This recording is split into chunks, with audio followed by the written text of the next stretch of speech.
Folks are back. This is Steve Sanson, Stephanie Phillips with another episode of Veterans in Politics. From this day all the way until the end of the year, we're going to be switching off on Tuesdays and Wednesdays and Thursdays, but please bear with us to accommodate schedules and different holiday, what you call it? Holiday schedule. Holiday schedule. Yeah. But today we're going to have an exciting guest for you today. We're going to have Jim Gibson, who's the Clark County Commissioner for District G, and he used to be the mayor of Henderson. Believe it or not, he was the mayor of Henderson. He did an excellent job as mayor, and he's doing an excellent job as commissioner right now. He's got a radio voice, so close your eyes and just listen to him talk. All right, but before we get to our guest, Ms. Phillips. Thanks for joining us, everybody, and thank you to our sponsors. We have Dr. Ari Nagy. He's running for Congressional District 3. His website is nagyforcongress.com, nagyforcongress.com, and that's FOR. Jump on his website and check out his platform. We also have Henderson's Mayor, Michelle Romero. She's running for re-election. Her website is votemichelleromero.com.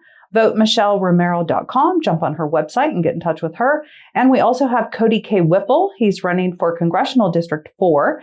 His website is CodyKforCongress.com, and that is the number 4, CodyKforCongress.com. Jump on his website and check out his platform as well. Also, don't forget to grab your copy of Steve's book, How to Navigate Nevada's Family Court System.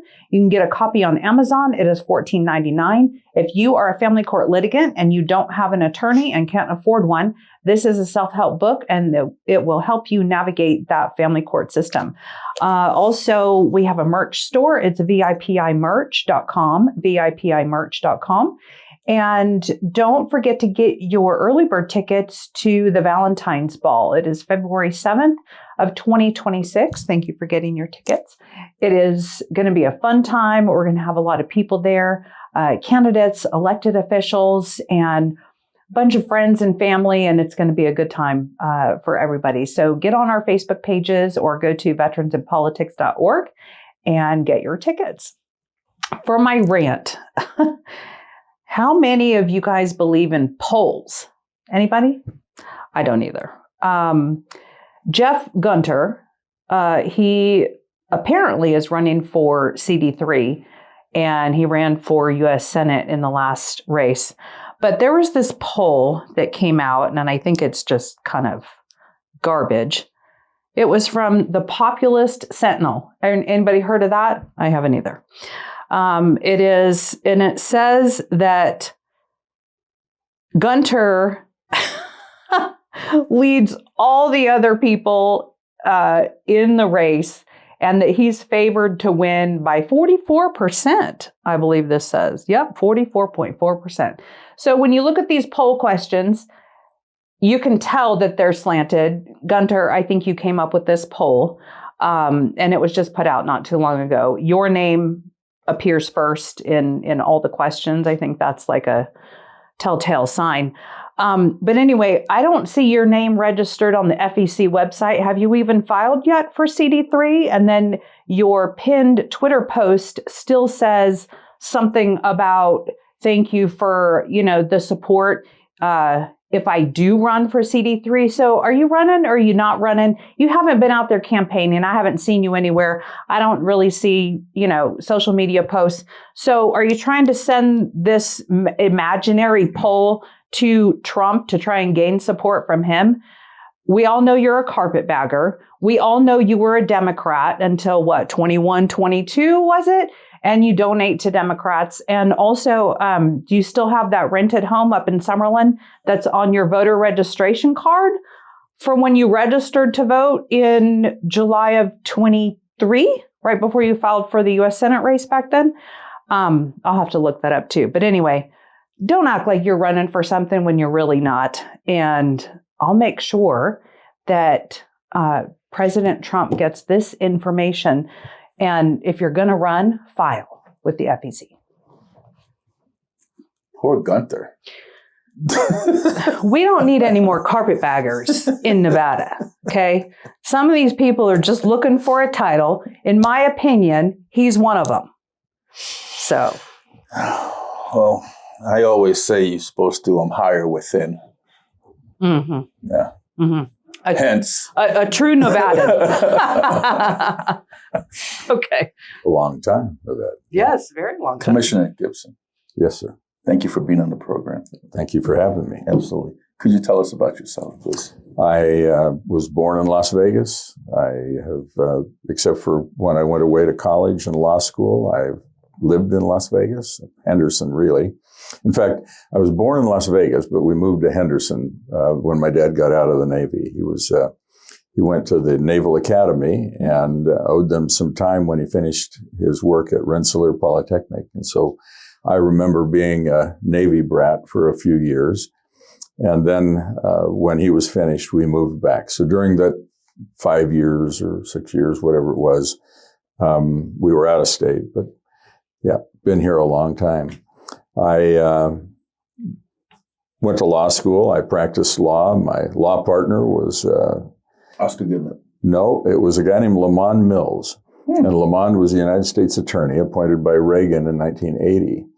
And we had a lengthy relationship. Of course, I practiced with other lawyers, really fine lawyers, but my practice was a civil litigation practice, a business practice.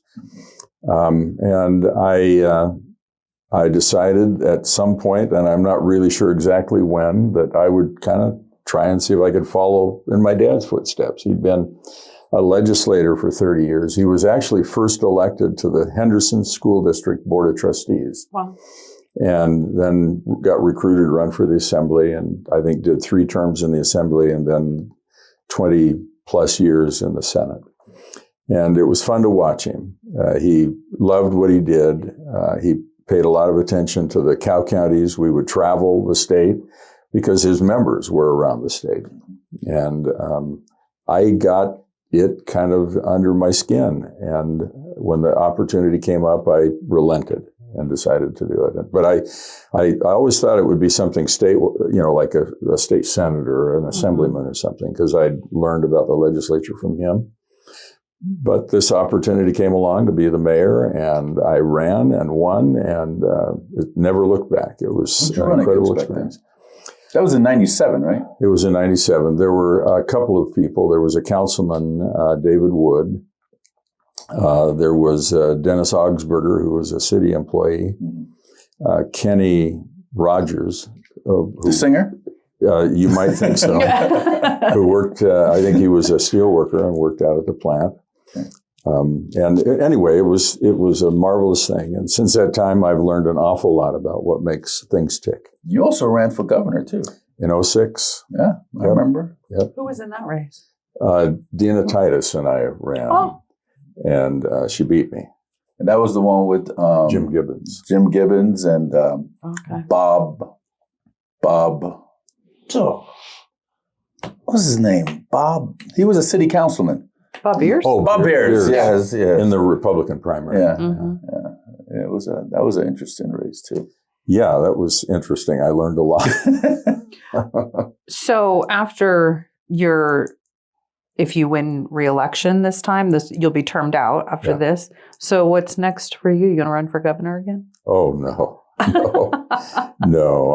I intend to probably deliver up to my wife a little bit more of the husband she's deserved for lots of years, but hasn't had. Mm-hmm. So, yeah, that would be. And your brother was a justice of the peace in Henderson. That's right. And your nephew is a district court judge in family. That's right. So you still have it had an influence on all of us. Mm-hmm. Yeah.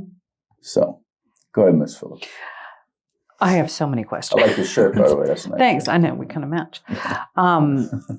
So I don't even know where to start. Well, let's start with yesterday or the day before when you guys voted on that tax, the gas tax index hike. Fuel revenue indexing. Yeah. So can you explain that and also why everybody voted yes, except for April Becker. Right. So explain that to the folks, because of course nobody wants to pay higher taxes So the tax will remain what it has been. Mm-hmm. Each year it is adjusted based upon the consumer price index.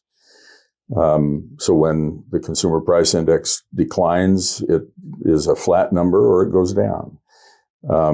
But it has enabled us to keep up with the road improvement and construction that we couldn't keep up with. When we built Auto Show Drive, so Auto Show Drive is what takes you into the Valley Auto Mall. The argument I made to everyone was it produces more sales tax than any other retail spot in the state of Nevada. And we need to give them a road. We need to give them an entrance off of what was then the 95, the I-11. And, but we couldn't find enough resource to do it. And finally, I worked with the fellow who's running the RTC, and we came up with a model that would work if we cobbled together some money and some private money. And I ended up going to Cliff Finley and Gary Ackerman and getting them to agree to pay a sizable sum of money that enabled us then to have enough money to be able to build that road. That wouldn't happen today. If you made the case that the roadway is essential and that and it will help an area that produces an enormous amount of tax revenue, or if it's a place where everybody and his dog wants to go. I mean, either one of those is an important piece of the model. There are dollars because we have additional dollars. We've been doing that for 10 years. We'll be doing it for another 10 years, and nothing will change. So I didn't feel like I was passing a new tax. I wasn't here when it was passed. I was between mayor and commissioner when it was passed. We've built $1 billion worth of roadway construction. We have employed 17 to 25,000 people on average each year in the industry that are working. It seems to me that it also produces an enormous amount of revenue on the other side because there are taxes that all of those people pay. It felt to me like it was the right thing to continue to do. Do I want gas to be more expensive than it has been? No. It doesn't necessarily end up more expensive than it has been if the CPI doesn't move. It generally does move, which means that the gas tax can be a little higher each time that happens. But that's not a different situation from what we have today. So what you're saying is that I had planned that this tax was going to fall off in 26. And when it fell off, then I wouldn't have this tax burden any longer when it comes to my purchase of gasoline. What we did was we extended what is in place today for another 10 years. So why wouldn't you want because if you didn't extend that would have gone to the voters. How come you didn't want the voters of Clark County to vote on something like that? Well, by the time we got around to doing it, it's now, right? And in 26 it ends.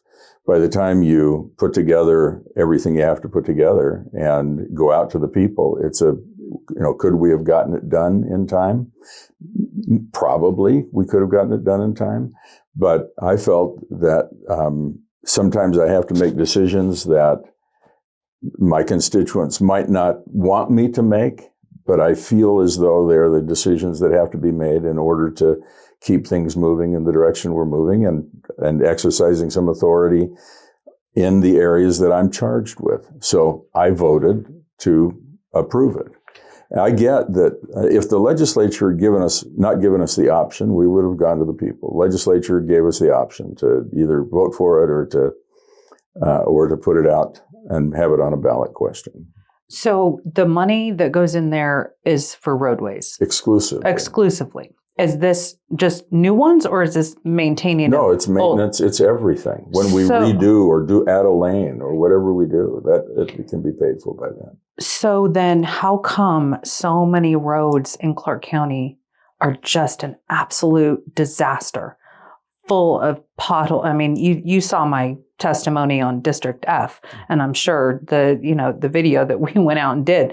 I mean, it's all over. There's potholes everywhere, like they haven't been maintained in forever. The reality is that with the expansion of the valley and the growth in the valley, there have been new travel lanes we've had to build that are very expensive to build. We've had to enlarge bridges. Every time you do a travel lane that has any bridges along it, you got to build the bridge. It's expensive work. If you take a look at Eastern Avenue, the further south you get, the worse it got. I had people calling almost every day, and we had it on our list. We just couldn't get to it because, as you say, we've got so much remedial work that is in our budget that we've got to do that we're constantly doing it. We'll get to the remedial work that's in Clark County over time, but it's not something that we have the resources available to us to do all at once. And people complain about the cones. We got to be a little respectful of where we have the cones. We don't want to extend it for another mile or two because we're replacing a road. Look, I've had that lecture given to me by the people who really have to be in the trenches making these decisions and getting them done in our public works department.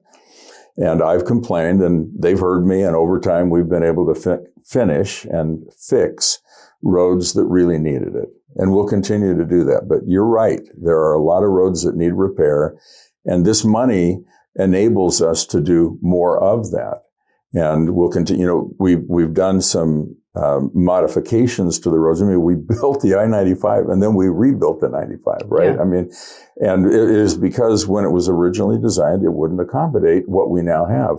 We've got, if you ever go out there, you get off of Lake Mead and you go up on the 215 in Henderson. Mm-hmm.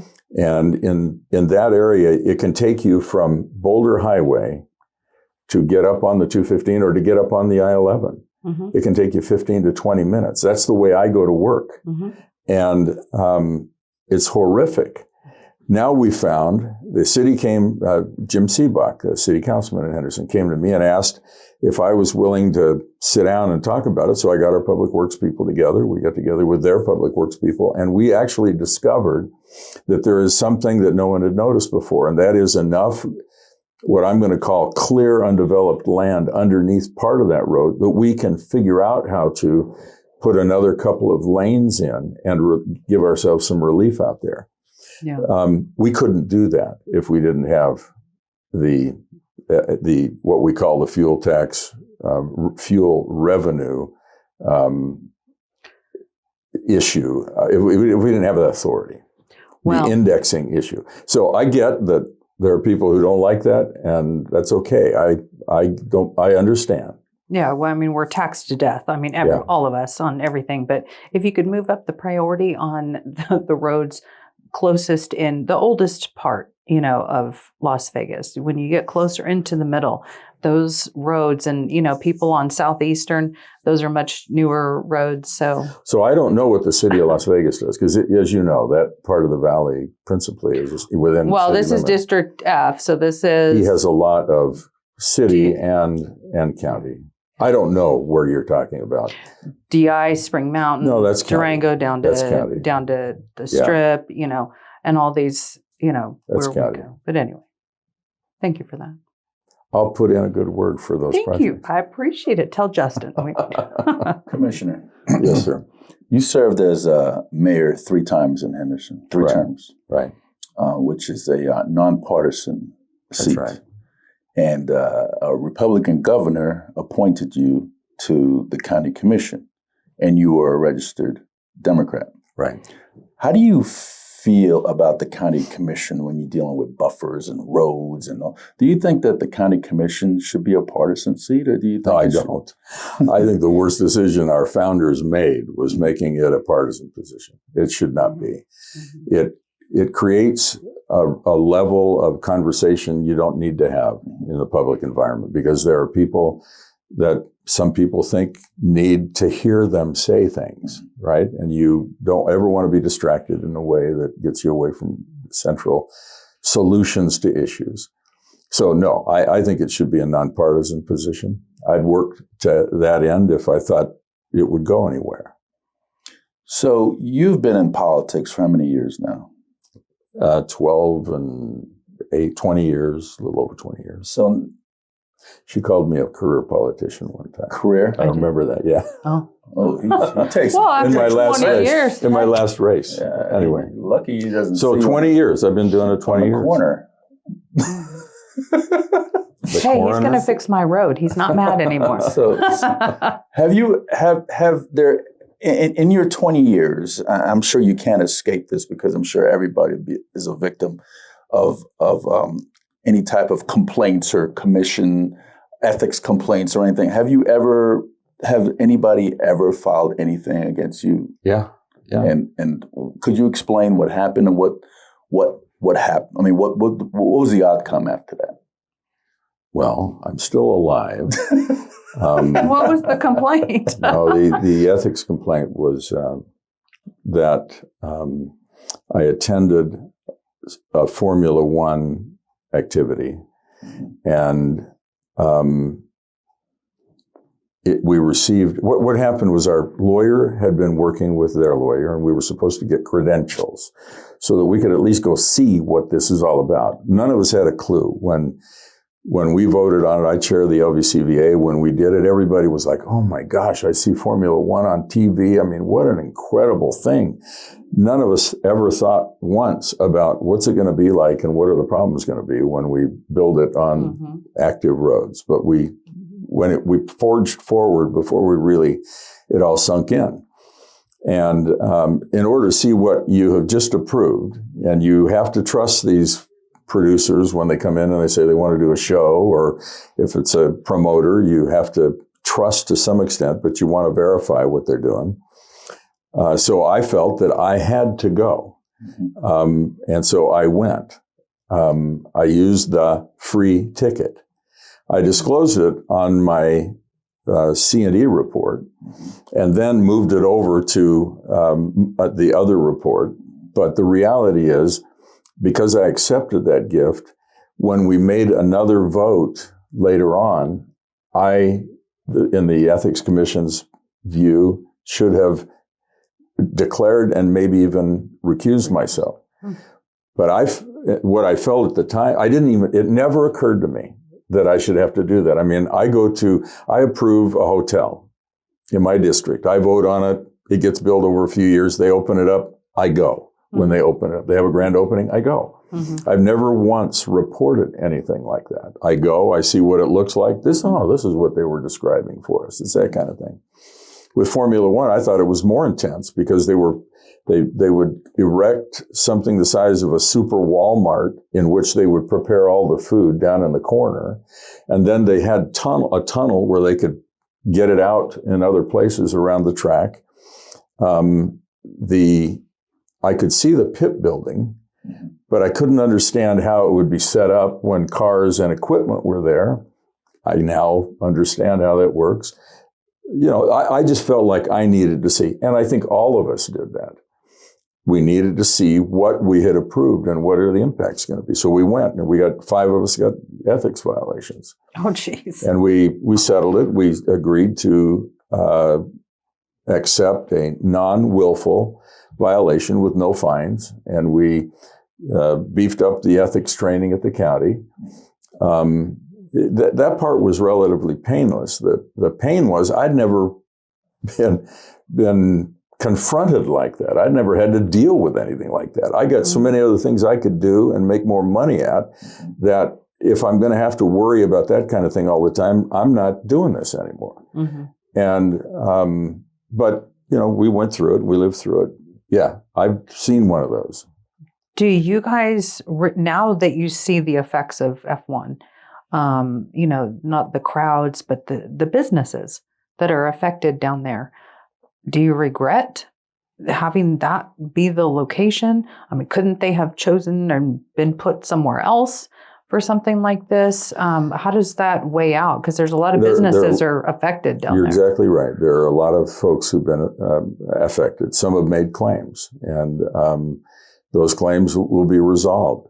I think that the thing I would say is that if we had known what the issues were going to be year 1, we would have done a year 3 production. In other words, I think it took 20 or 30 days to put the Flamingo Bridge up. And it was a 4-lane bridge. It's not a 4-lane bridge any longer. And it's not, it took us 5 days to put it up. So we didn't have to close the road any longer than it took to set it up. You know, if we had known the things that we could improve upon when we started, it would have been a better thing. The race returned if you want to kind of look at what its value has been to us, the race is about $1 billion a year in fiscal revenues, not just revenues, but fiscal effect. You know, the Super Bowl was $1.5 billion. Those events make it possible for us to take care of and address the homeless to the extent we can, and to do so many of the other things that the state and we fund. When we get additional revenues in, we're able to do a better job of it. I spent a lot of time talking to businesses and their representatives.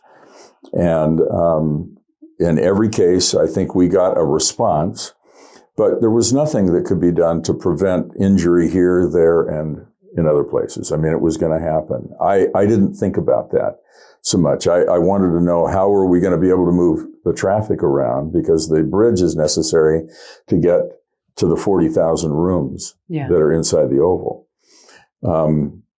Would I do it again? I probably would do it again, because I think its value to us is so enormously important.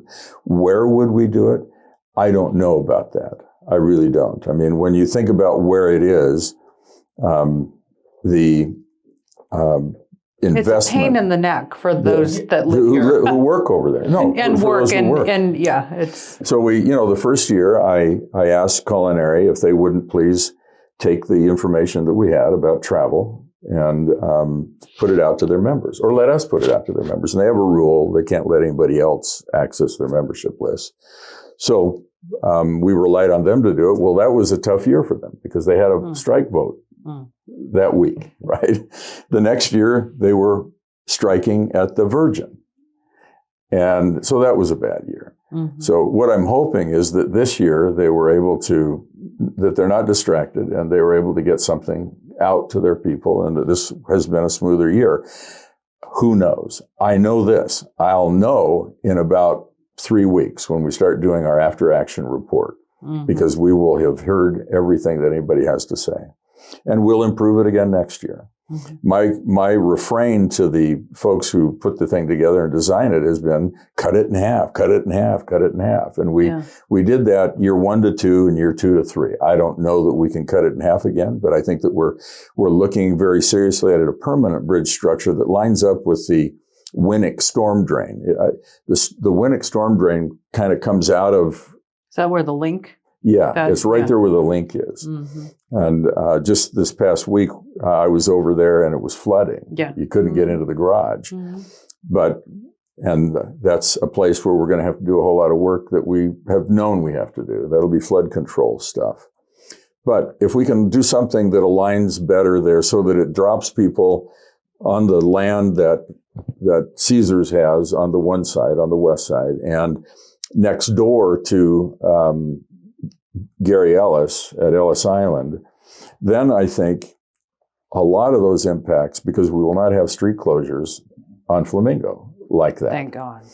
And we won't, the Audrey Bridge is another bridge where we bridge into that donut hole that is there, 40,000 rooms. But we have a speedway. How come they just don't go to Formula One? I know, I wondered the same thing. Look, I get what you're saying. Send them up north. I'm not an expert, but Formula One doesn't run on a circle.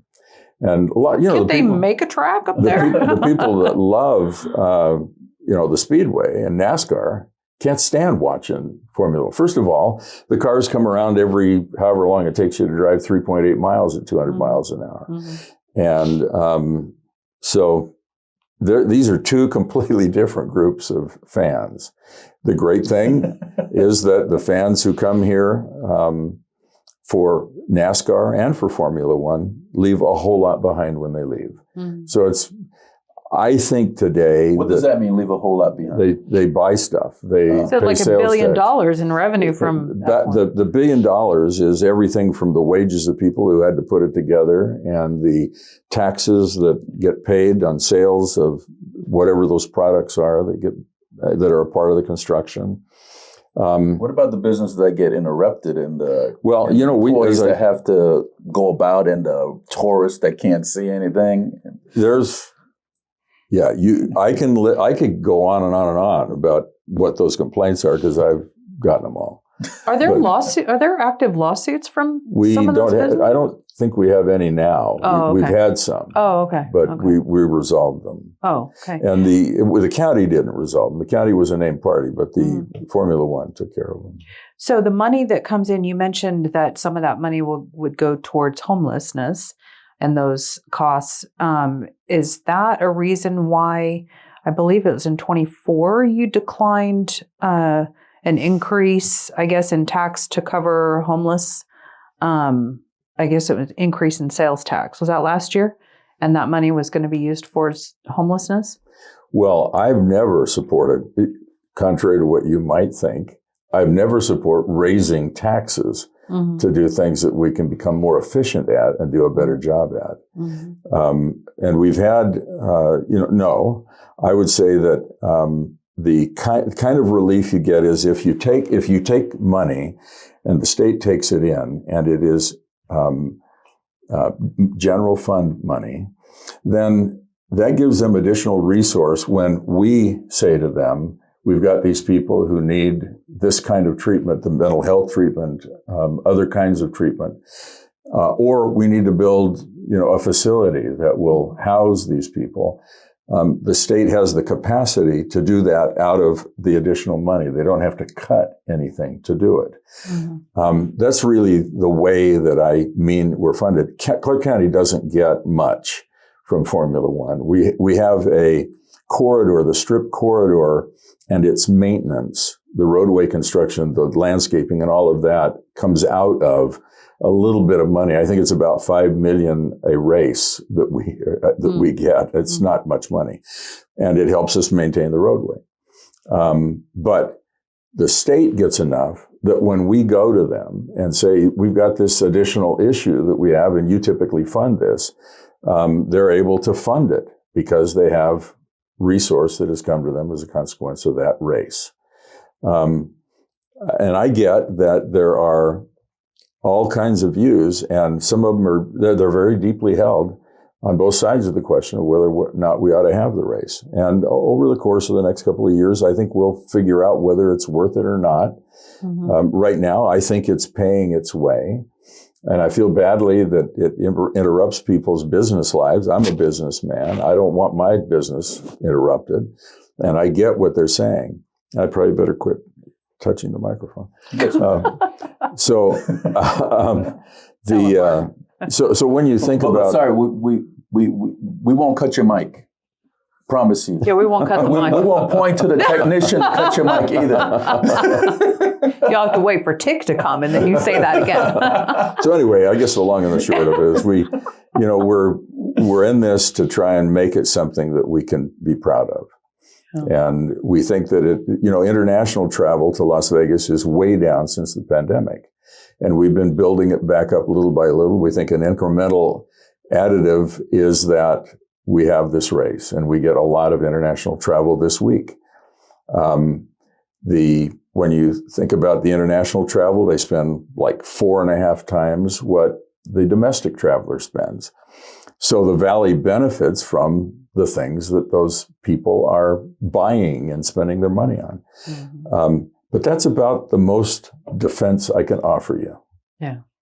Could you explain what boards that you currently sit on in your capacity as a county commissioner, and what exactly is your job description of those boards? And it's a 2-part question. I'll just let you go with that first one. Well, I'm a board member of all of the things that the county has. So fiscal affairs. That's unique. That's not just the county. That's the city and the county. And I am on fiscal affairs. Okay. I'm on the LVCVA board. Okay. I'm on the SNWA board. the Water Authority Board. And those are the principal, with the Metro Fiscal Affairs, those are the principal assignments I have. I have other boards, but those are the ones. Are you on any private boards that have nothing to do with the county? No, I'm the president of a company. And Western Elite? Western Elite. And we provide dumpsters and site-sorted recyclables and construction demolition waste. That's what we haul. Does that impact your decision with public service or anything like that when you make decisions? My public service affects the time that I'm able to give to my actual day job. Yeah. Okay. Are you on Vegas.com? No. No, I was the president of Vegas.com, which is an online travel agency. Okay. And we sold everything that is sold in Las Vegas. Okay. Are you on any tourism boards as well? No. Not the LV. What's that tourism? Oh, well, Las Vegas Events is Visitors kind of I said the LVCVA. Yeah. The Las Vegas Visitors and Convention Authority Board. Mm-hmm. Okay. Go ahead, Ms. Phillips.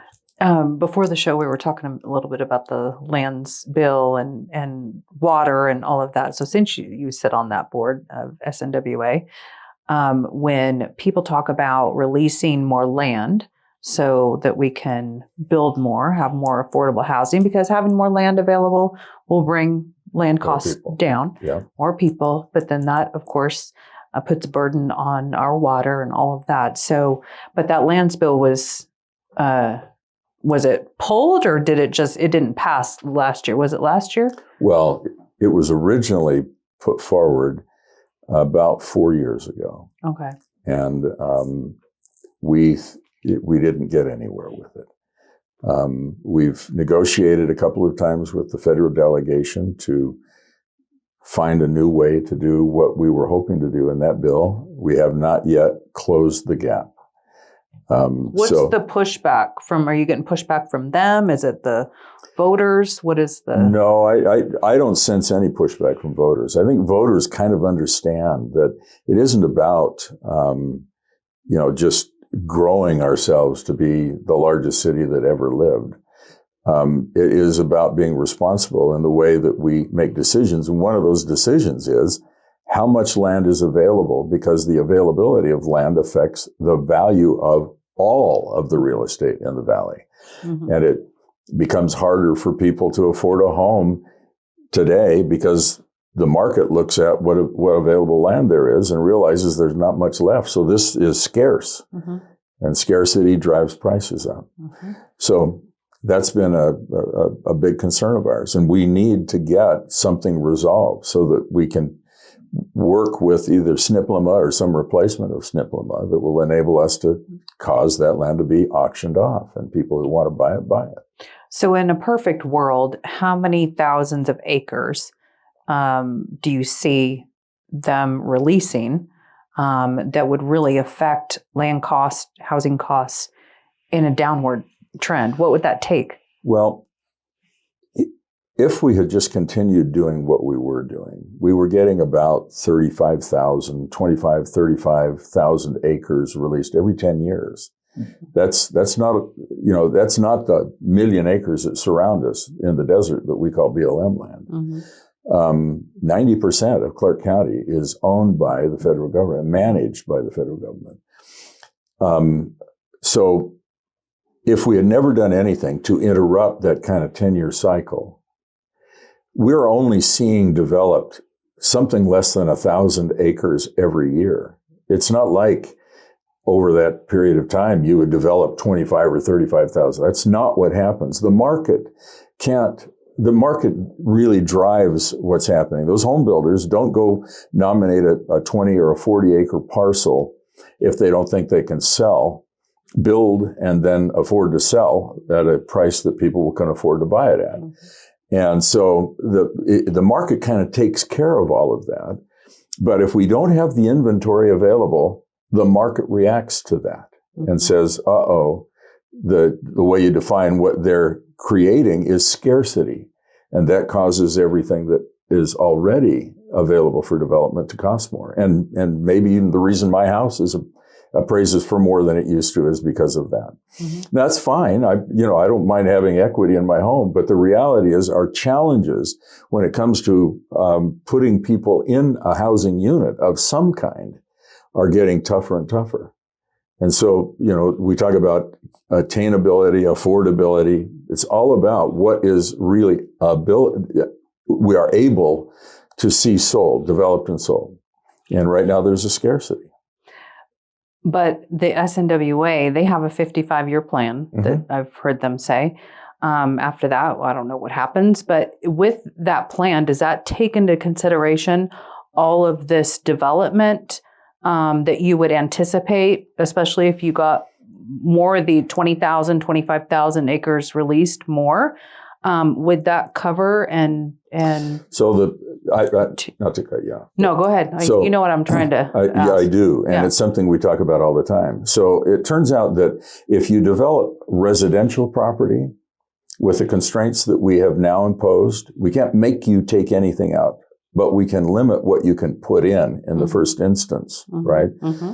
And so if we develop land, we know that about 95% of the water that goes into that house is going to go into a toilet or a sink. And we have become a kind of a toilet to tap community because it's all going back into the lake. It's getting treated back into the lake, and then we take it out again to use it again. So we're not really at risk of diminishing the volume that we have available to us. Now, today we took action. Or we saw a report. We didn't really take action, but we saw a report, or we received a report in our WA meeting that tells us that we're using today far less than the 300,000 acre feet we currently have the legal right to remove from the lake and the river.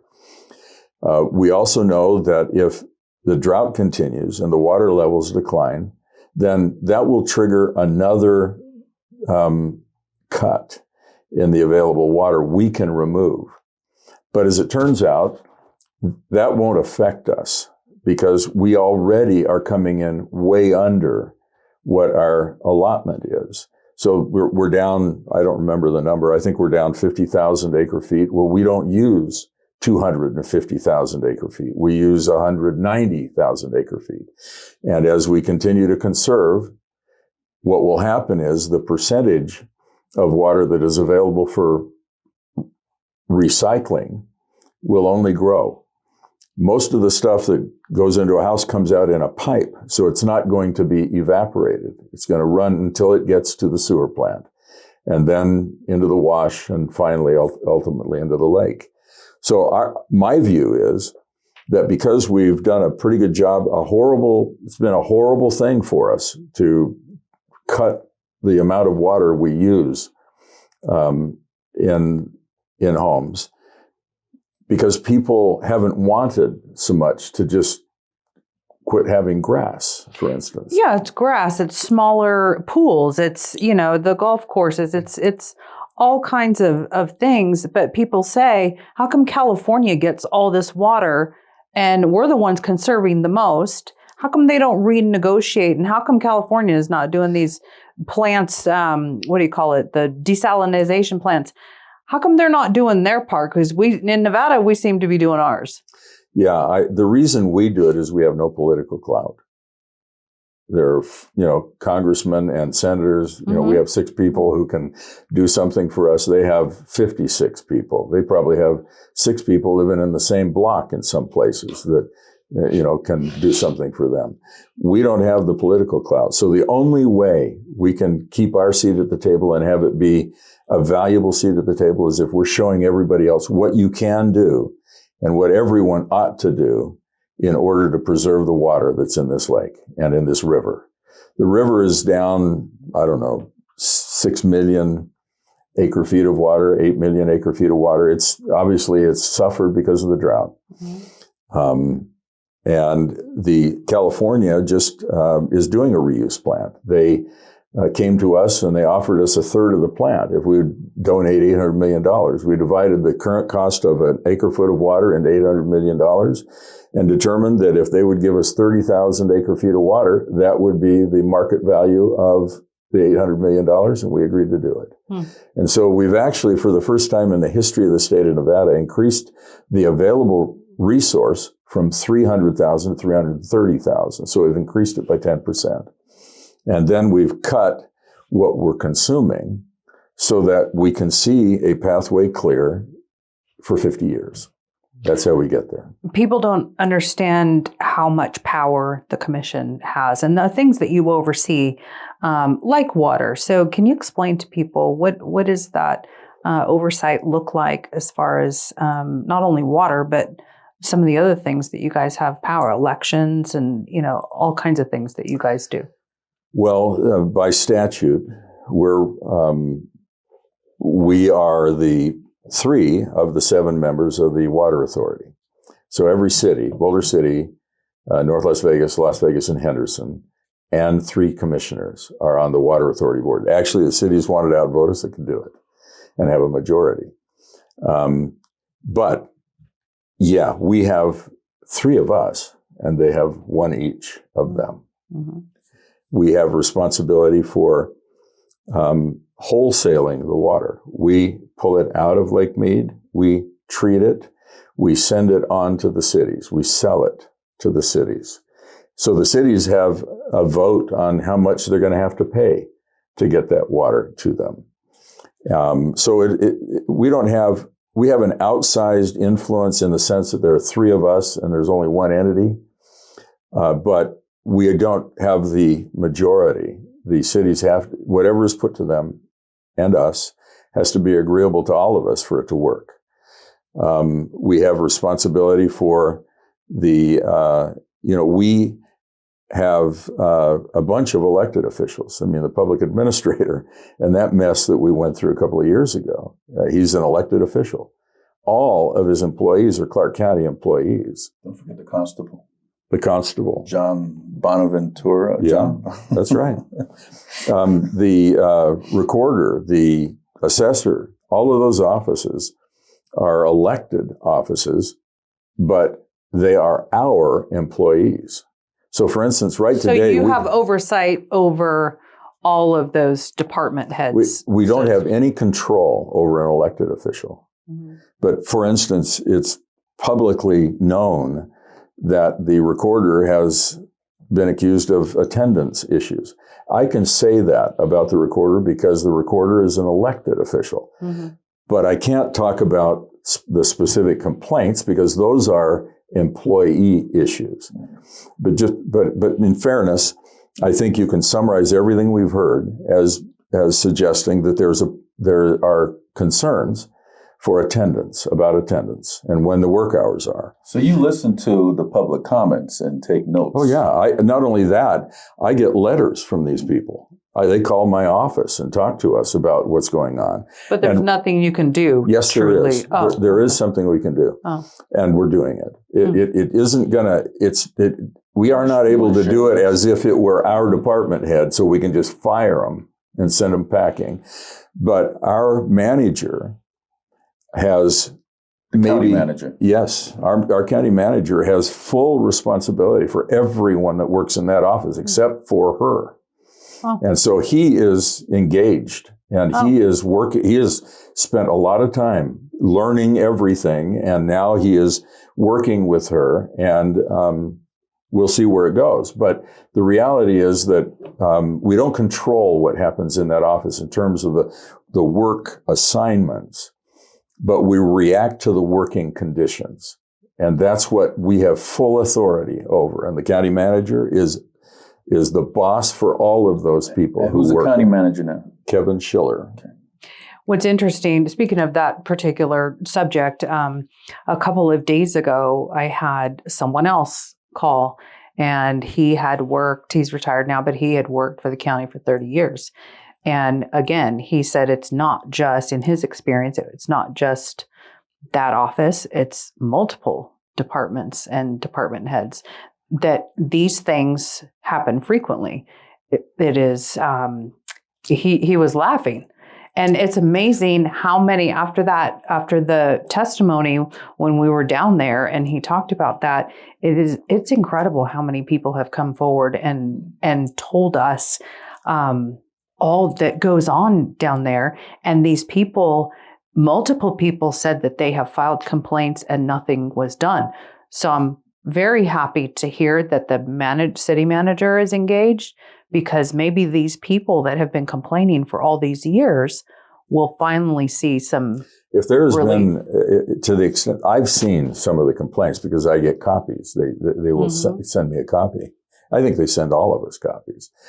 The manager has to look at those complaints, and he has to kind of separate notionally whether the complaint is one that is exclusively in the control of the elected official, or whether this has something that impacts the workplace and the opportunity and the benefits and the damages you do to people in the workplace. And so he's done all that. We've seen all of that. He reported to me a couple of days ago that he's been working already. He's met with her.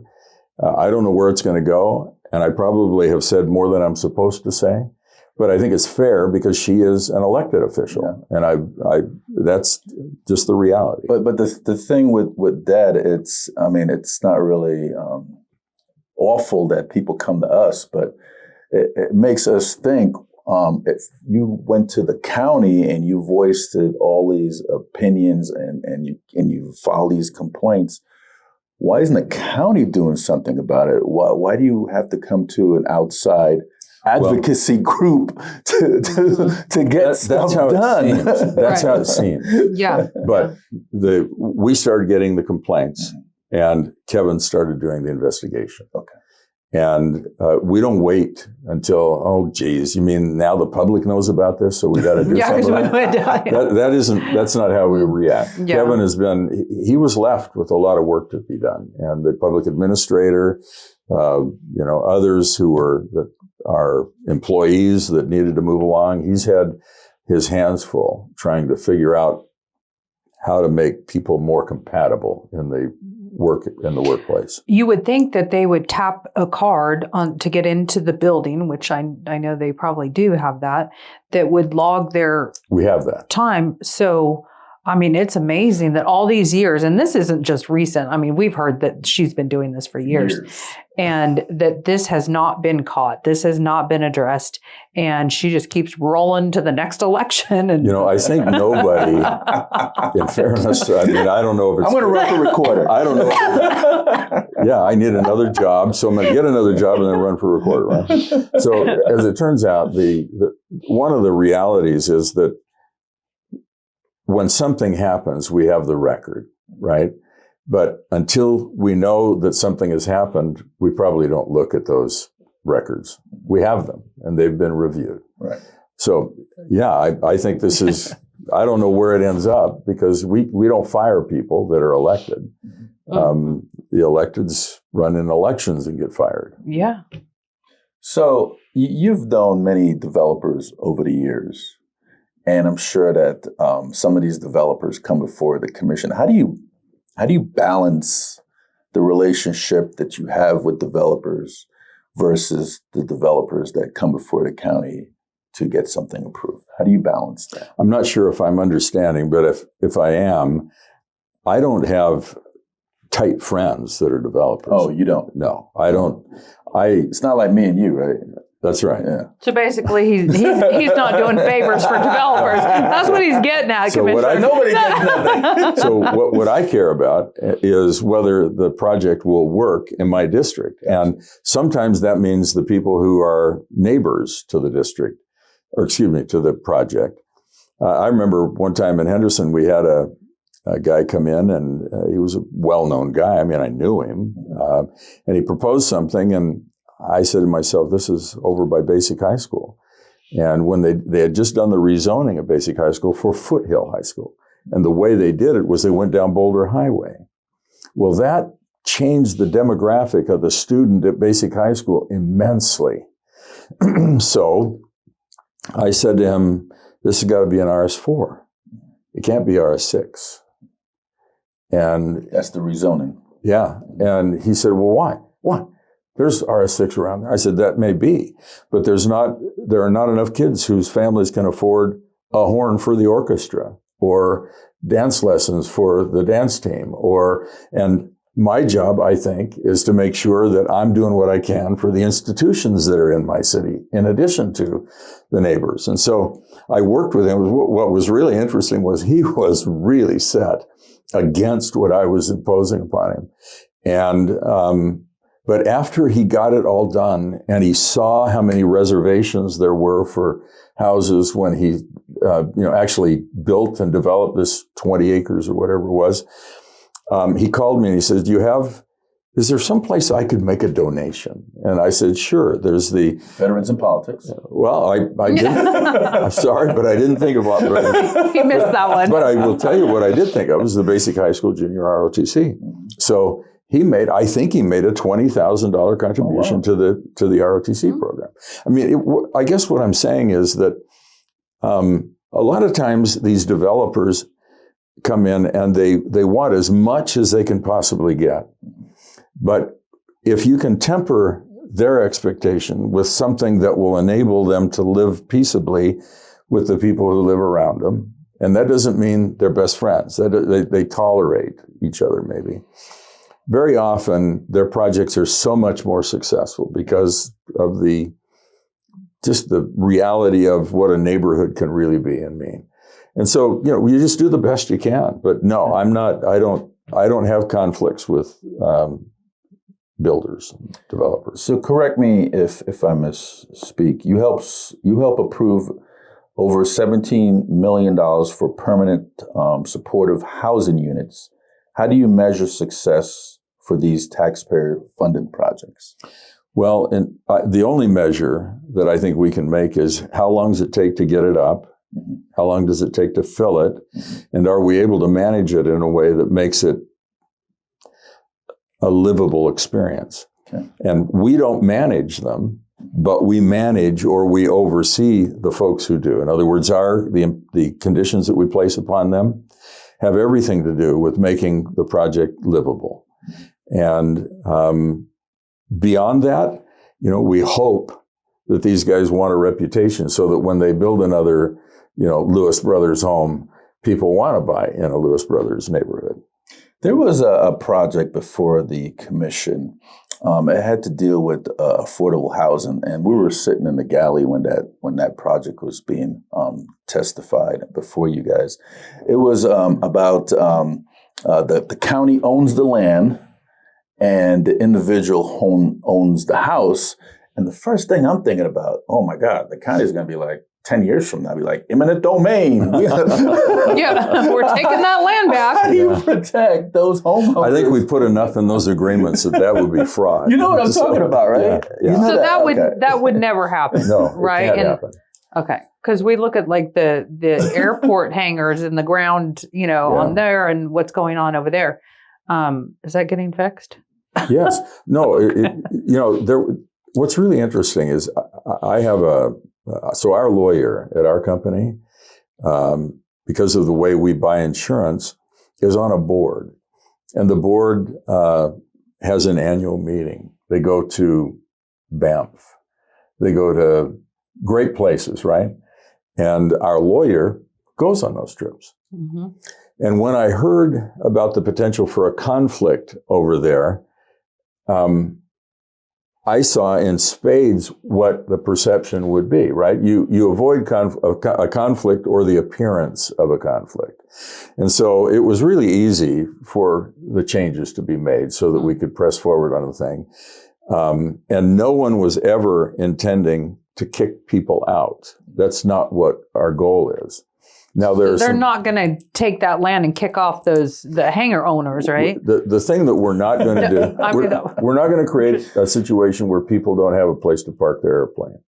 Now, if there are some of them that they're at the end of their lease and their hangars are in disrepair and we've got to dress that airport up, then maybe we do a little differently with that parcel. Maybe we extend them on the condition that they do some things themselves to improve the hangar. But we were not taking anything from anybody. The complaint was all about us seemingly trying to get bigger airplanes in there so that they could sell more fuel. Yeah. Right? That's what it looked like, right? It looked bad with so the thing that we have to do is we have to make room for more of those airplanes because we're seeing more of them all the time and we can't accommodate them. We poured asphalt. We didn't pour concrete. We laid down asphalt parking aprons for airplanes at the Henderson Executive Air Terminal. I think we did 30 to 50 acres of additional paving at Harry Reid and Henderson to accommodate all of the traffic that you get from Super Bowl. Super Bowl is actually more airplanes than Formula One. And still, we can't accommodate everybody that's coming. They're going to be parking the airplanes in Kingman and in St. George. I mean, that's just the reality. We can't accommodate all of them. But why should we? Mm-hmm. We're doing what we can with the land that we can't have to do that. Now, we're going to be doing some construction at Harry Reid. We're going to add 14 gates. We can just reconfigure what we have out there. They have the rotundas. You know, when you go to the A and B gates, you go to those original rotundas that were originally built. And we've discovered when we look at the design that is proposed that if we just do straight lines, we can add 14 gates kind of on the same footprint we're on now. But if we do that, we have 14 gates full of more commercial airplanes that are flying into Harry Reid. We don't have the right under the law to kick out the general aviation airplanes. Those people have the right to land at that airplane and park their airplane when they get there. But if we can induce them, to go somewhere else, so if we can clean up North Las Vegas, if we can improve what we've got out in Henderson, then we are able to park more airplanes. And that is apparent that that's kind of the thing today when it comes to some of the big events. Even there are a lot of airplanes that come in even for WrestleMania, of all things. Oh, jeez. But the guy who was on the board, what's his name? Ben? Somebody. He stepped down from the board? He did. Is that? Okay. So he's still employed at Clark County. He is. As the aviation He's still director. in aviation. Okay. But he is not managing this work now. This whole effort, he's been moved to the side. Someone else is doing That's it. That's fair. And it was important to get rid of the conflict. I mean, when we were briefed about it, we realized that we may have a problem here because by that time we're briefed on Monday and we meet on Tuesday. So we get our agendas on Thursday, which is the last work day. Friday, the county's closed. So if you're lucky, you get it and you have time that you can read through it. By the time Monday rolled around, we each had 10 letters from people who were pointing out conflicts. And, so you knew before the public comment that there... Right. We knew it was an issue. And so we were letting it all come in and then we would do whatever we're going to do. And the right thing to do was what we did. And April was the one who made the motion. And it was the right motion. It was the right thing to do. And this is all, I'm assured by Jim Chrisley, who's an incredible, talented man, that he's going to be able to, and they're going to be able to accommodate everybody. We're not out to ruin people's lives and wreck their hangars and take away their right to park their planes. That doesn't make any sense. Yeah, because they live here. That's right. They're not the visitors, that just come in once, twice a year. These people, they're veterans. That's right. They're business owners. They're residents of Nevada. So homelessness has always been a problem. And they did a segment on the tunnels, the wash underneath the Las Vegas Strip and all these people that live underneath there. This has always been a problem. Just like being last in the school district. What is the county commission going to finally do, or could they finally stop the bleeding? We're doing a whole lot. The biggest thing for us was we had to have places for them to sleep. If you don't have a bed, how do you kick somebody out of the park? Put them in Thomas and Mack. Well, that's not even, that wouldn't even be acceptable. I bet a federal judge would never allow that. But what we have done is we've gone out and leased up on long-term leases entire motels and then refurbished them enough that they're clean and they work. And then we put the wraparound services in the person of people who work for our county in family services and others that are, some of whom are the not-for-profits, so that if they agree to go in, they get a bed. Mm-hmm. And if they agree to go in and get a bed, they have to agree to take the services. Mm-hmm. And you can say that to them, and it's really empty unless you have a place to put them. Mm-hmm. So we started buying what I'll call buying these motels. And it's amazing what it's done for us. We have hundreds and hundreds of rooms. And our recidivism rate, I don't know if that's really an applicable term to this, but the number of people who leave because they really want to be homeless is like 3% or 5%. Oh, if wow. we get them in and we wrap them around with services, we can help them. It can make a big difference. Yeah. And so the mental illness and yes, drugs, addiction. It is principally addiction and related mental illness, right? Mm-hmm. And when and what happens to people is many of them have been treated. They know what their medications are. They just don't need them anymore because they got well. It's like I catch a cold, I take whatever my mom gives me, I get over it, and now I'm well. And I think that a lot of people, I mean, I don't mean to overly simplify the drug addiction and the mental illness issues, but there are people who know what their medicine is, but they're off it because they feel differently. Mm-hmm. And we're able to get that information from them. We're able to provide them with the medication. We're able to give them the counseling. We're able to see what else they might need in their lives. It makes a big difference. So hundreds and hundreds of rooms. Wow. And we'll keep doing that. We have navigation centers where we bring them in. If the police pick somebody up, they can bring them to our navigation center. That doesn't mean we can compel them to stay there. They have to agree, but it's non-congregate. It's not like going over to some warehouse where everybody's got a mat that they can sleep on. Mm-hmm. This is actual motel rooms. Yeah. What would you say is the biggest public safety failure in Clark County today? Well, right this minute, the thing that's in front of us, unlike any other thing, is the traffic fatalities, I'll call them. And that's huge. Mm-hmm. It's the crime bill and the county bill together will help some with that. But we need, I think, this is the perspective I have. I think that I've been in a hurry enough times in my life, and I've been driving next to people who are in a hurry through school zones. And I know that people have a tendency to gas it until they have to hit their brakes. And I think that we ought to double the size of the school zones, at least, in every direction. I think we ought to, in some cases, maybe triple or quadruple them. And then I think we need a more visible police presence so that we catch them. Do you go to the academies when they graduate? I do. Okay. And these guys are out there doing everything they can do. And then they'll read that a place where they showed up in force, a week ago, a little kid was run over, because somebody was speeding through a school zone. There's nothing I can think of more tragic. I have 6 kids, a whole bunch of grandkids. Mm-hmm. And I can't even imagine what it would be like to have one of my kids at school, the safest place they're supposed to be able to go to. Yeah. And not be able to walk outside and not get run over. So I think, there are lots of issues that we have, right? But a lot of the more serious crimes are kind of in decline right now.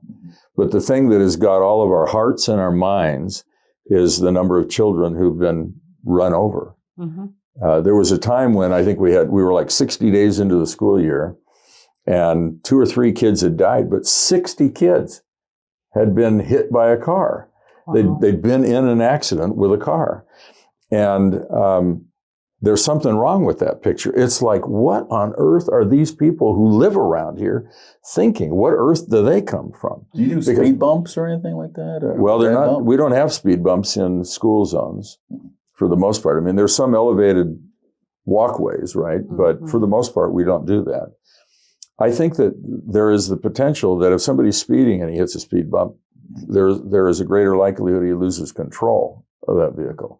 So if that isn't the reason, I don't know what it is, but we don't have a lot of bumps or humps or whatever they call them. You supported Ordinance 5298, aligning the county air regulation with federal pollution standards. What industries pushed back, and how did you overcome that pressure? We didn't get a lot of pushback. When I was mayor, I sat on the RTC, and we were in the middle of that, and they were going to impact our road construction money, highway funds, if we didn't adopt, can't remember how big the particles were, 2.5 or, the particle size of the dust. And you guys measure that? Well, it's measurable. It's measurable. That's what I'll say. I've never measured anything, but when it comes down to it, there is such an enormously powerful overhang from the federal government and the way that the highway funds are distributed that we don't have options. When that becomes the alternative, you do whatever you have to do. And we didn't. And what I was getting at, though, Steve, is that most of the industries understand that's the overhang. That's where the pressure comes. And so for the most part, we don't get pushback. Okay. You're being very generous with your time, so thank you. I have a couple more things I want to ask you about. I could have them here for like I know, I could more. Like 3-4 hours.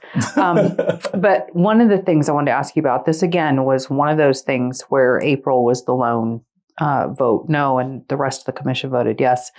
It was about the president of UMC, the salary or the bonus, I think it was.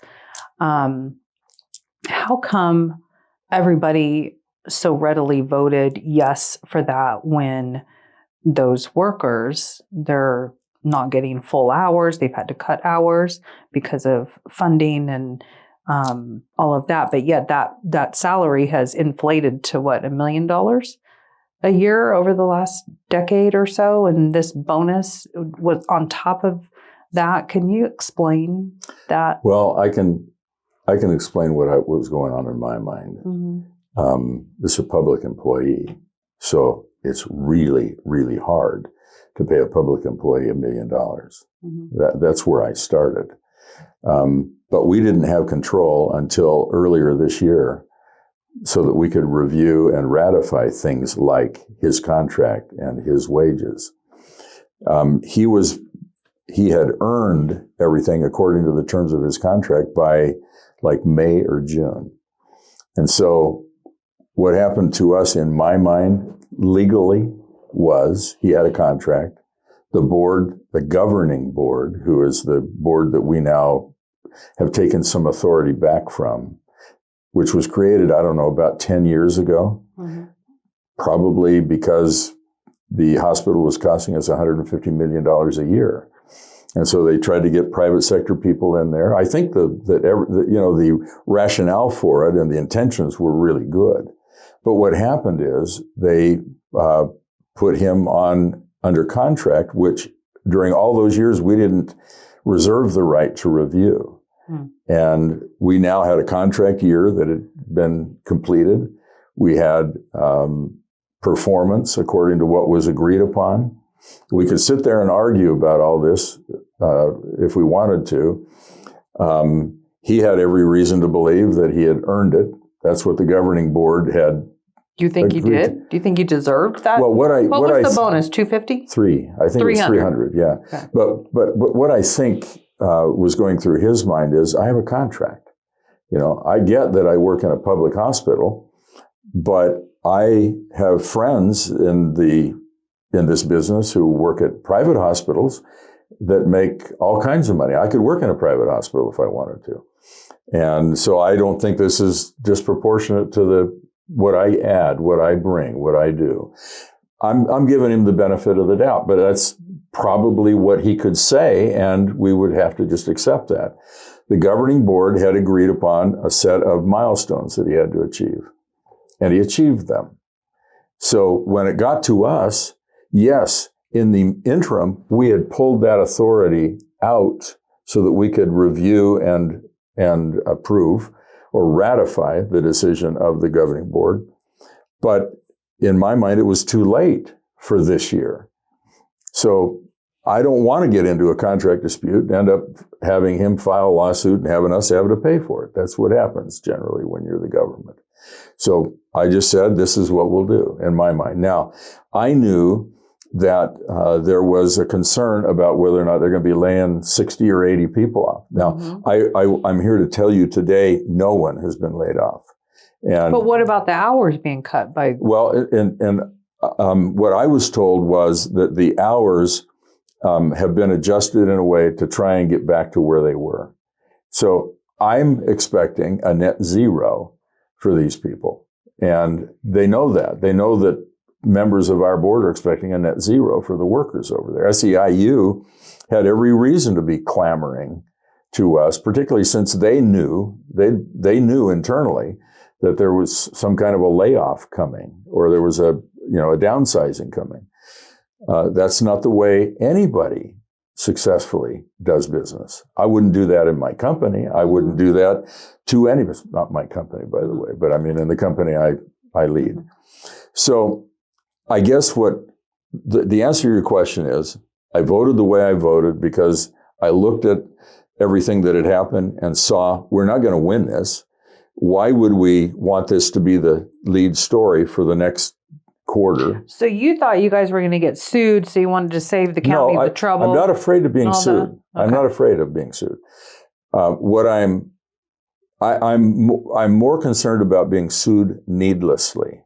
Mm-hmm. And I think when you have a contract that is a valid contract, that was overseen by a governing board, and you complied in every respect to what the governing board put you to, and you add the math and you qualify for X number, that you win when you sue. And so for that reason, I said, no, I don't like it that it's $1 million, but I'm going to vote for it. And now we're trying to figure out exactly how we interface with that governing board. We've been doing governing board interface for longer than is really comfortable. We needed a pediatric hospital. We need a genuine pediatric hospital, like a top 10 pediatric hospital. And we have the opportunity to get that now. But I think that there were some who are so committed to the UMC that they believe they should build, on the governing board, that we or they should build the $1 billion pediatric hospital. And I think that I know that they've backed off of that now. And it has made it so that the Intermountain Healthcare has the ability to bring what is called a primary children's hospital, which is like a top 10 worldwide pediatric subspecialty care facility. We need that. I have a son who's an oral surgeon, so he just works in people's mouths. Mm-hmm. But we were talking one day, and he said, the address of most people's doctor, if anything happens, is a California or Texas address. You know that, don't you? Mm-hmm. And I said, yes, and we can't do a whole lot about that. But this was one opportunity to do something. Mm-hmm. In fact, we kind of preferred that they go, pardon me, over to the near the UMC campus, where we had some ground that could be developed that way. And I was driving down the road. My wife was listening to me talk, and I said, well, you know what? They've got to get the zoning. And as long as the zoning is hanging over their head, they'll talk to us about where it goes. Mm-hmm. And so I hung up my cell phone, and I'm driving along. Lori's sitting there. We had a grandbaby who was born with a condition that required, she was 10 weeks in the hospital at Sunrise Pediatric Hospital. And my shift was to hold her from 4 until 9 every day, 4 p.m. to 9 p.m. And when she got out of there, she needed care they couldn't provide there. And she got up to Primary Children's Hospital and was home in 10 days. Wow. And it taught me that there really is a difference. You can talk the talk, but you got to be able to walk the walk. Mm-hmm. And if we're to change healthcare in Southern Nevada, we may have to make other really tough decisions like that. But for me, it was no. So here's what my wife said. So did I just hear that correctly? Did you just say that if Primary Children's Hospital refuses to be built over by UMC. You don't want them anywhere? Did you really say that? I said, no. I was just saying we can still have this conversation. Maybe we can do a negotiation. But the reality is, more than the location, we need it wherever they want to build it. And so, there are things like that that we'll continue to work on with the governing board. They've given incredible service over the years. They really have. We budget, even though we don't give them $150 million a year, we give them, I think, about 30 or 35 million a year. And that enables UMC to buy the newest equipment and things like that. In fact, they just did a facelift of the whole hospital. I think that's a good thing. But there are times when you have to take a look, and maybe some things have changed over the years, and maybe we need to be a little more active in what is happening over there. And we'll have those discussions with the governing board. We don't want to insult people who've been given their time, gratis for all these years to help it be a greater place. The problem is this focused us in a unique way on something we had not even anticipated. Is this going to be again next year that you guys are going to take a look at this and have to vote on this again? Because now we're in it. We're in it now, and the year has just begun. Okay. And so whatever those decisions are, we really want to look at them and decide whether they're agreeable to us or not. And that will probably be a really tough conversation. I believe that the governing board people have the best of intentions. I think that they're really talented people. Unfortunately, I just did that again. I am, I'm an elected official, and I have to do what reflects well on the entirety of our government, including the way the people who work for us today feel about everything. And, if we're going to lay people off, people might say, so you can give him a $300,000 bonus. Well, we don't want that to be the story. So, yeah, there's more to be done. I don't know what it'll be. I'm one person, but I've been way involved in it. But you're the one with the radio voice, though. Yeah, that doesn't help me. How many grandbabies do you have? 27. Oh, my goodness. We have one great grandbaby. 27. Yeah. It's a lot to keep track of.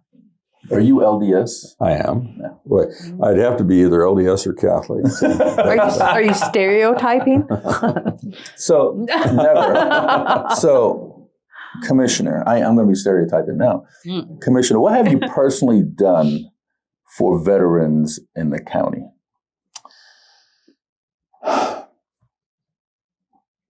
Well, we do the biggest job fair in the state, in history.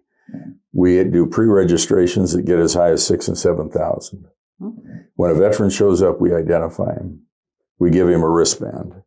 He can go to the front of every line.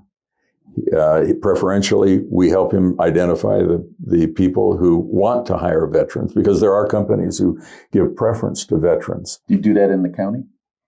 In Clark County? We hire people in some places that does give preference to their experience, which can include being in the military. But I don't know that we have what I'm describing in Clark County. Probably don't. But that's something that we do every year. And every year, some of those veterans get jobs. When I was a mayor, I wish I could remember the number of the unit, but the transportation unit that was at the Henderson National Guard Armory was activated in about 2007 or 8. And they took off and went to Fort Lewis in Washington, in Seattle. And so we thought, what can we do? We got to do something. So we brought all the families together. We hired the kind of photographer who knew what he was doing, because in those days it was tricky. And we made a CD with a message from each of the family members who were behind. There were men and women in that group, including, which meant that there were daddies left at home to take care of babies, and working daddies. So we worked to help them find the kind of daycare that would help them. we put a goodie bag together, just snacks and things they could eat while they're in the airplane, and some other things, and some special things that families wanted them to have. And we took them. I flew to Fort Lewis, Washington, and stood in a driving rainstorm in my sport jacket and my good leather shoes, because we were we were there for them, and that we got there, and we were supposed to meet at a certain hour, and it turns out that they had a formation they had to be a part of, and so they were out in formation, and we went out there and stood with them for hours, and then I talked to every single one of those guys and handed him the CD. I was born a Navy brat. My dad went to the Naval Academy. I lived in Port Hueneme in Oxnard, California, and I lived in Washington, D.C. when I was a little kid. It was the biggest thing to my dad that we pay attention to veterans and the military. Are you familiar with the Veterans Treatment Courts? Mm-hmm. I am. Or do you participate in any way? I don't. Or you fund them to do that? Because Matt Walker has one in Las Vegas, Muni, and Jonathan Cooper is having one in North Las Vegas. Right. And there's one, I think, Harmony Letizia heads the one in Justice of the Peace. Yeah, the JPs are the ones that we have responsibility for. Yeah. Okay.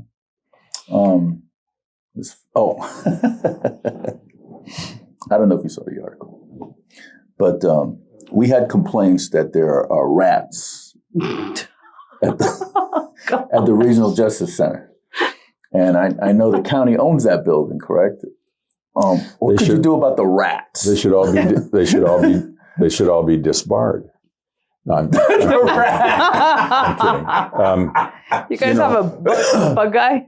You got a bug guy? Yeah, I mean, we're responsible for that facility. And you got a pass to go in there too, right? You got one of those little bus passes. Don't have a pass. Oh, you don't have one? No. Sister like had one. He said he used to walk in there all my day. dad went in there one time and they urinated on him. So I thought, I don't need to go over there. The rats? You might call them that. Anyway, the people that are incarcerated. The reality is that the courthouse is what I'm talking about. The courthouse. So I don't know about that. It is a courthouse that we're responsible for, and they want us to build them another one. We know. They said they have rats, especially on the first floor. Yeah. Is that right? Oh, yes. Yeah. Well, it's been a problem for a while. I heard the family court has it as well, and also heard they have that problem too. I didn't know that, but now I do. On Pecos and Bonanza. Down there where my nephew is. People reach out to, I'm surprised he hasn't told you down there at family court. But yeah, people reach out and tell us this stuff. I guess we need to come testify some more. You don't want us to testify anymore. That's I love it. I love it. So you should come in and tell us whatever it is you think we're doing wrong, and then we can make a judgment about it. So I'm going to call you Mr. Mayor for this part. All right. Mr. Mayor, you were the mayor of Henderson for 12 years. That's right. And it was you, my memory serves me correctly, it was you and Andy Hafen, Deborah Marsh, and I believe now it's Michelle Romero. Mm-hmm. Am I going in the right order? What suggestions would you give you live in Henderson, right? You live in Henderson, right? Michelle lives next door to me. What ward do you live in? I live in Jim Seabuck's ward. Okay. What suggestions would you give the Henderson City Council right now or what's going on? I'll be really honest with you. This is one of those, I'm going to take the fifth. Okay. It is hard. It is really hard. And what has happened is something that's kind of embarrassing, or not just kind of, it's embarrassing to the council. It's embarrassing to the city. And those of us who've been in office there, who worked our tails off to bring, an increased reputation and standing to the community, are very much saddened that this has occurred. And you saw what happened in Las Vegas with Michelle Fury. I did, yes. Okay. Do you have anything else for the commissioner? One thing, and then I'll let you go. We had also came down and testified about CPS, Child Haven, DCFS, and I didn't realize how the oversight that you guys do have over them. So in some respects, how much jurisdiction and oversight do you have over those agencies as far as the things that they do, the policies they have in place? Because I brought up several issues that were going on because we see them firsthand with, litigants and especially CPS, and just simply going on the CPS website. If you read the hundreds of reviews and comments of how Nevada families are being affected terribly by some of these CPS workers and that agency. And it just seems like nobody wants to deal with that type of thing because it goes so deep with these people and affects their families. And it just seems like it's just sitting out here all by itself and no one wants to address it. What can you guys do? What are you guys doing with some of those issues that we're responsible to fix it. Our manager did that for a career. He was in Washoe County when he was hired to come down here and was a few years doing that work before we elevated him to the manager as a deputy county manager. So it's in his blood and he knows all about it. Abby Frierson, right today, is the acting director, and she's a deputy county manager. So the things that you're talking about are things that we're aware of. And, to the extent that the judges have not issued orders around some of the things that are going on, and in most cases, the things you're mentioning have nothing to do with judges. We have full responsibility for everything that happens down there. And I've been down there a couple of times to tour the facilities. I didn't see rats. But I've done that because I need to understand how on earth this is happening. Mm-hmm. How is it that the circumstances there could be so difficult? Mm-hmm. And there have been changes. We don't talk about them because they're personnel changes that have occurred. Even in the last 6 months, there have been some changes down there. And we're hoping that we rein all of that in. And to the extent that we don't, then there will likely be additional changes. So I'm not really sure. I can't talk about personnel matters so much, but we're way aware of a lot of what is happening down there. I don't know if we know everything you know, but we know a lot. The Ombudsman's office as well. There is just one example. This litigant had made complaints to the Ombudsman's office multiple times about the CPS worker and the things that were happening and Child Haven and they did not respond, not any of the times that she had made a complaint. There was no follow-up. And if that office is overwhelmed with complaints, then I would say there needs to be more personnel. There needs to be additional staff in there to handle the complaints. And if they are just absolutely ignoring the public, they're not doing their job. They need to be called out. And that office, there needs to be some kind of oversight to how many complaints were received. How long does it take them to respond to? What did they get resolved? Did they respond at all? I mean, these things need to have somebody overseen to see if the ombudsman is really doing their job and that office is really addressing the public's issues, because that's what they're there for. And if they're not doing their job, then our tax dollars are being wasted. Well, the worst in that thing department is that children and families are being adversely affected. Mm-hmm. And that's the most valuable asset we have in a community. So I don't know about the ombudsman. I'm sure if it's something that is a buzz, then I'll check to see that the manager knows about the ombudsman. I would love to sit through and see the records and how many complaints are being ignored, because that's what we pay for with our tax dollars. Yeah, we want to be more involved in the county. You can appoint us on, oversight committees. I mean, we can run them all. We've been around a while, and we're deeply involved as far as our heart or mind or soul is concerned. We just don't do things because we just feel like doing it. We want to do it to change because and of make what it you better. do, and you've done it for so long. We couldn't survive without the feedback. The difficulty we have is that, and it isn't really a difficulty, but people will show up and kind of go after us, and sometimes fairly. Sometimes we've never heard this before. So when we hear about something, then I can guarantee you that 7 people run to the manager and say, what is this all about? We need to, you need to come back and tell us what this is all about, what you're doing to fix it. And that's what we do. Okay. So to the extent we learn about it, we're trying to clean it up. Okay. Very good. Do you have anything else for Commissioner? I'll let him go. You want to let him go? Hey, I only have to drive to Henderson. So I know. Commissioner, you're running for re-election, correct? I am. Okay. Mark's going to zoom in on you. You can say whatever you want. Vote for me. JG 2026. your point of contact or whatever you want to say. Okay. Over the past 8 years, I've been a county commissioner, and I've worked really hard. And my view is that my commitment and the kind of work that I've done has been valuable. It's been worth giving me a chance to finish out my final term. I don't feel entitled in any way, so I'm willing to continue to work for that support. If you want to reach out to me, go to votejimgibson.com. Well, Commissioner Gibson, thank you so much for being on the program. Ms. Phillips, thank you so much.